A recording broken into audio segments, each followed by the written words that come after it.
Պարոն նախագահ Նիկոլ Փաշինյանն ասում է, եթե ինչ չընտրեք, սեպտեմբերին պատերազմ է լինելու, դուք էլ եք եղել երկրի ղեկավար, թշնամին այնքան բարեհամբույր է, որ ասում է, որ օրը որ ժամին է հարձակում գործելու։ Գիտեք, նախ ասեմ, որ բոլոր սոցիոլոգիական հարցումները խոսում են այն մասին, որ մեր բնակչության մեծամասնությունը այն հարցին, թե իշխանափոխության պարագայում ավելանում է պատերազմի վտանգը, թե պակասում, մեծ մասը ասում է պակասում է։ Մի ամբողջական մաս էլ ասում է, որ ոչինչ չի փոխվի։ Այսինքն նրանք, ովքեր ասում են, որ իշխանափոխության պարագայում պատերազմ կլինի, փոքրամասնություն են մեր հասարակության մեջ։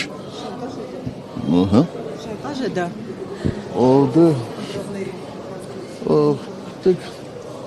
ախր այս մարդկանց գործելակերպը ինչ վատ բարկա կարող եք բնութագրել։ Շանտաժ է, զրպարտություն է, սուտ է։ Ես ասեցի, չէ, այս մարդկանց ամենաուժեղ կողմը ամոթ չունենալն է։ Իսկ եթե մարդ ամոթ չունի, նշանակում է ներքին արգելակներ էլ չունի։ Իսկ եթե ներքին արգելակներ չունի, լեզուն առաջ է անկնում, էլի, ուղեղից։ Իրանք? Դե երևի իրանց գործընկերները ասել են, էլի։ Ահա, պարոն Սարգսյան, ըստ էության սեպտեմբերից իրանց աչքը վախեցել է, էլի, որտեղ 44 օրյան սեպտեմբերին է սկսել։ Հա։ Պարոն Սարգսյան, ըստ էության Հանրապետական կուսակցությունը առաջին անգամ է, որ չի մասնակցում ընտրություններին։ Այո, առաջին անգամ է, բայց պետք է ասեմ, որ 18 թվականին էլ ես առանձնապես հակված չեմ եղել մասնակցելու ընտրություններին, բայց գործադիր մարմնի անդամները ինձ համոզեցին։ 21 թվականին էլ ես կողմնակից չեմ եղել ընտրություններին մասնակցել, բայց ոչ միայն մեր ուժի, այլ ընդհանրապես ընդդիմադիր ուժերի կողմից մասնակցությանն եմ դեմ եղել, որտեղ ասել եմ, որ մենք գնալու ենք ընտրությունների, ցավոք սրտի Հայաստանի կառավարիչը հաղթելու է եւ միջազգային հանրությունը շատ տևական ժամանակ մեղադրելու է մեր ամբողջ ժողովրդին, ասելու են ձեր ժողովուրդն է ընտրել, ուրեմն գնացեք համակերպեք։ Այնպես որ առաջին անգամ չէ, որ մենք այսպես տատանվում ենք նոր որոշում կայացնում։ Պարոն Սարգսյան, այնուամենայնիվ Հայաստանը 10 տարի ղեկավարած Հանրապետականին ինչու չհաջողվեց 10 տարի ղեկավարած Հանրապետական կուսակցության նկատի ունեմ։ Հանրապետական կուսակցությունը մեր անկախության առաջին իսկ օրվանից մաս է կազմել իշխանությանը 2000 թվականից ամբողջովին սատարել է Հանրապետության նախագահին։ Կներեք, ես մի քիչ երևի լավ չձևակերպեցի, հենց ձեր ղեկավարած դուք ձեր առաջնորդած Հանրապետական կուսակցությունը, որը 10 տարի իշխանություններ երկրում, ինչու չհաջողվեց միավորվել ընդդիմադիր դաշտի, այսպես ասեմ, հա,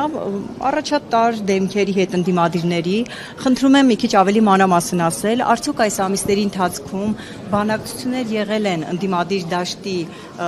ներկայացուցիչների առաջնորդների հետ եւ եթե եղել են, պարոն Սարգսյան, ի վերջո ինչն է խոչընդոտում միավորվելուն ու միասնաբար Նիկոլ Փաշինյանին տուն ուղարկելու համար։ Այդ ո՞րն է այդ գլխավոր խոչընդոտը, որ չի հաջողվում միավորվել եւ ձեր բանակցությունների մասին եթե եղել եք։ Պաշտոնական բանակցություններ չեն եղել, մեր կողմից մշտապես եղել են հրապարակային առաջարկություններ, բայց ինքներդ տեսակ համոզվեցիք, թե օրինակ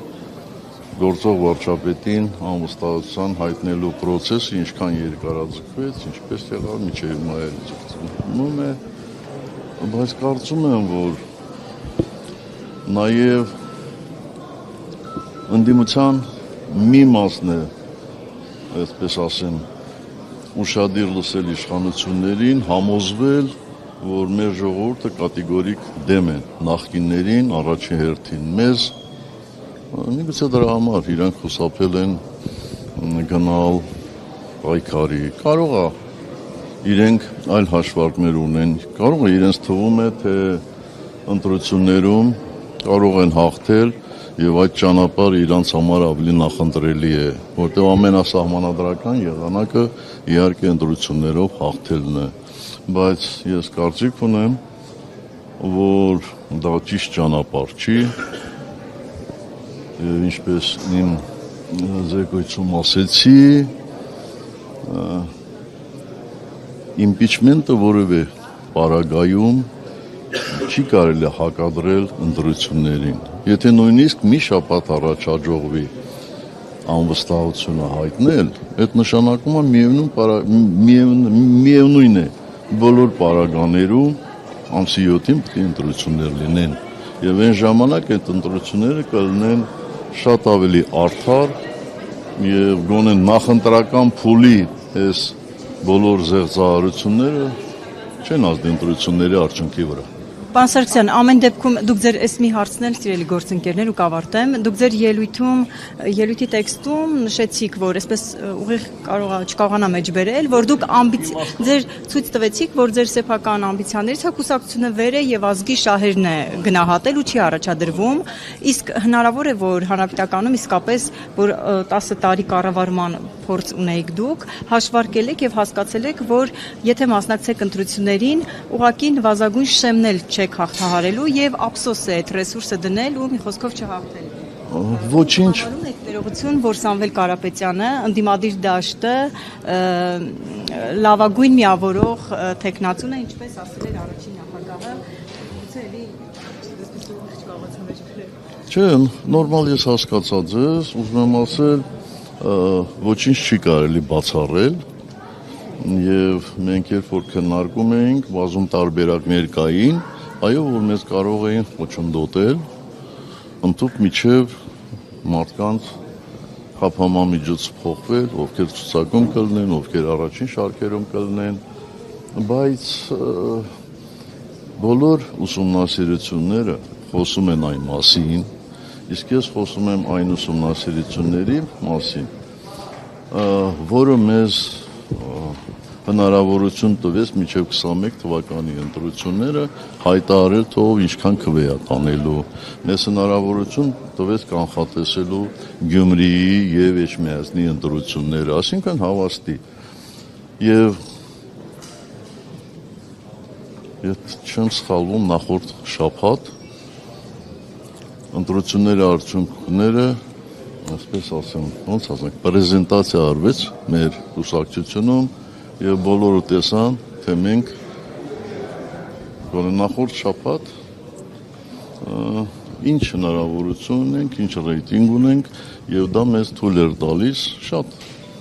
չասեմ տենց քայլելու։ Այո։ Չէ, ոչ։ Մենք անհատներով չենք ռեյտինգ արել, Հայաստան դաշինքի սատարումը, Հայաստան դաշինքի վարկանիշը մեզնից բարձր էր։ Եթե մեր վարկանիշը Հայաստան դաշինքից բարձր լիներ, ես կարծում եմ այն ժամանակ մենք պարտավոր էինք ուղղակի մասնակցել։ Իսկ ինչ վերաբերում ամիավորող ուժին, ապա կարծում եմ, որ մեկի մոտ կասկած չկա, որ այսօր ընդդիմության առաջատարը այո, ուժեղ Հայաստանն է եւ այդտեղից շատ ենթադրություններ է պետք անել։ Շատ շնորհակալ եմ։ Դուք ձեր ելույթում հայտարարեցիք, որ ես էլ ունեցել եմ իմ սխալները, ինչպես այս աշխարհում ցանկացած մարդ։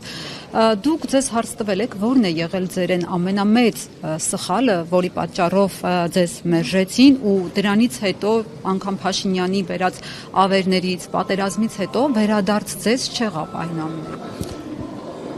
Պարզ չէ, որ ես միշտ